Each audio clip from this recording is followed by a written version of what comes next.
This is Radio Nepal. I'm Kaushal Khimire with the news. The headlines first. House of Representatives endorses finance bill and bill to raise national debt. Prime Minister Pushpakamal Dahal Prachanda stresses need for unity among all leftist forces for national cause. Police makes 3 additional arrests in Lalita Niwas land grab case. And mass shooting in U.S. city of Baltimore kills at least 2 people, leaving 28 others wounded. Now the news in detail. The Central Investigation Bureau, CIB, of Nepal Police has arrested 3 more individuals in relation to the Lalita Niwas land grab scandal. Shivaji Bhattrai, formerly the Secretary of Ward No. 4 of Kathmandu Metropolitan City, in 2003, who currently serves as an officer in the KMC Cooperatives Department, was among those arrested. Additionally, the CIB detained Khaman Kumar Karki and Babu Raja Maharjan, former employees of the Survey Office, for their involvement in posing as fake tenants. According to spokesperson of Nepal Police, DIG Kuber Kadayat, the 3 suspects were taken into custody on charges of forging government documents to wrongfully acquire the Lalita Niwas land. 4 other individuals previously arrested in connection with the land-grabbing scheme have had their remand extended by the court. The CIB's recent actions bring the total number of individuals detained in relation to the notorious Lalita Niwas land grab case to 7. The Lalita Niwas property in Balwatar, which is public land, was illicitly transferred to multiple individuals between the year 1992 to 2012. A meeting of the House of Representatives yesterday passed the Finance Bill 2023, which has made provisions on the tax rates for the next fiscal year. Similarly, the lower house of the Federal Parliament also passed the bill to raise national debt. Finance Minister Dr. Prakash Sharan Mahat presented the proposals in the meeting seeking the passage of the bills. The bills were endorsed by a majority of votes. However, lawmakers Prem Suwal, Sumana Shrestha and Sisir Khanal presented an amendment proposal to the finance bill. Meanwhile, Finance Minister Dr. Prakash Sharan Mahat said imports of vegetables and fruits would be discouraged to promote small producers within the country. Responding to the lawmakers' concerns during the deliberations on the finance bill in the House of Representatives yesterday, Finance Minister Dr. Mahat said the government was serious about the reports of the influence of middlemen in supply chain of domestic produce. He said he made it clear that VAT was exempted in transportation of produce of small farmers to the market. Prime Minister Pushpakamal Dahal Prachanda has stressed the need for unity among all leftist forces for a national cause. In his address to a program organized in Bhaktapur yesterday, the CPN Maoist Centre Chair Prachanda insisted on unity among all political parties subscribing to leftist ideologies by reviewing the past mistakes, terming the recent formation of the Socialist Front as the beginning of the leftist unification. Prime Minister Dahal said the CPN Unified Socialist Chair Madhav Kumar Nepal had also agreed to revive the unity among the leftists. Meanwhile, Prime Minister Dahal has said government has accorded special priorities to the art, literature and sports sector. The Prime Minister made the remark while inaugurating the 3rd Prakash Dahal Memorial National Open Women and Men's Boxing Tournament in Kathmandu yesterday. Referring to success achieved nationally and internationally lately in cricket, Prime Minister Dahal stressed the need for making Nepali boxing known globally. The head of the government argued that the development of sports was connected with the country's prosperity and the future for Nepali youths. Deputy Prime Minister and Minister for Home Affairs Naren Kaji Shrestha has said China is positive towards assisting Nepal in its development endeavours. Talking to journalists at Tribhuvan International Airport upon his arrival from China after completing his 5-day visit, Minister Shrestha said he found Chinese officials positive in cooperating with Nepal in its development in the days to come.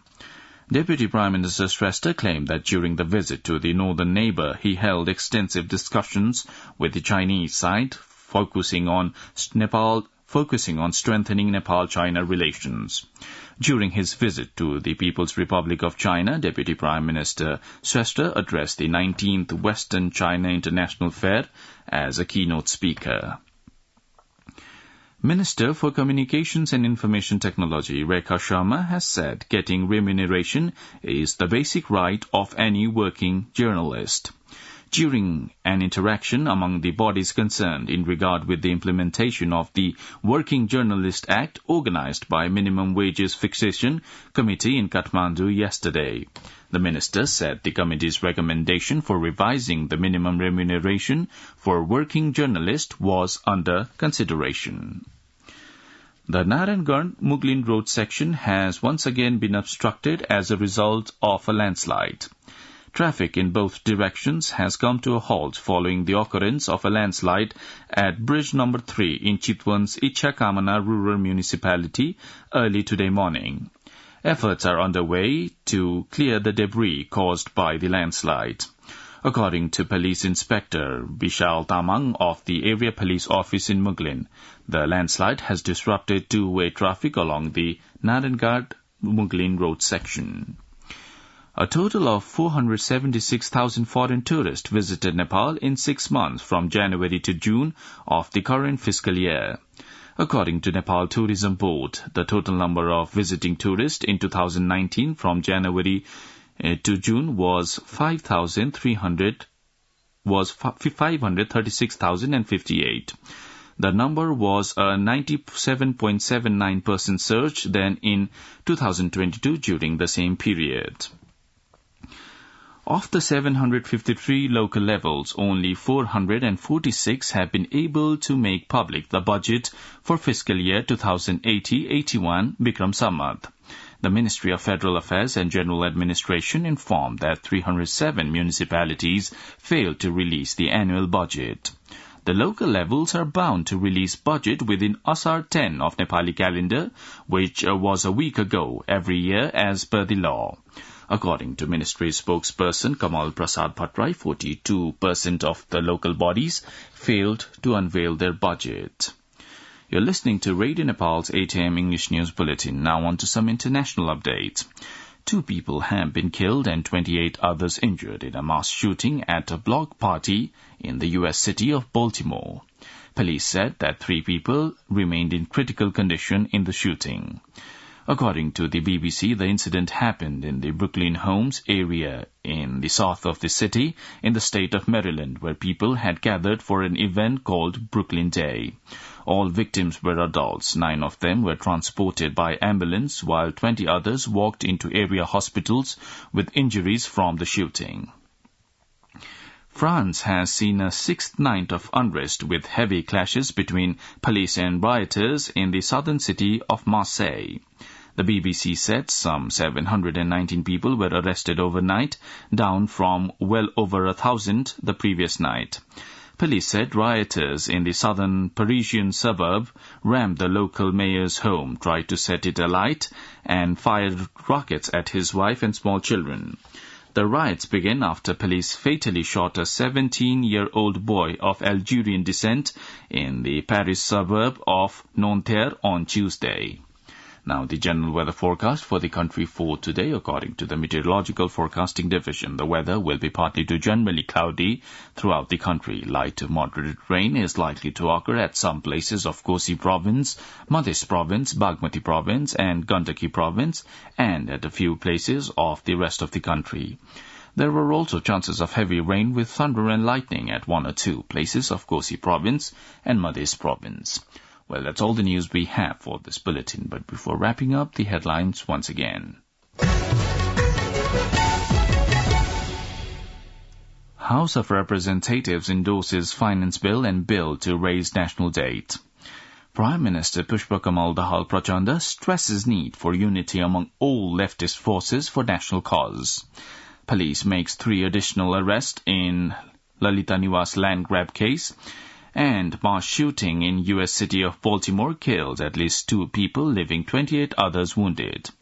Well, that's all the news we have for this bulletin. Our next bulletin in English will be at 2 in the afternoon. You can also listen to us online at our website www.onlineradionepal.gov.np. Keep listening to Radio Nepal and have a good day.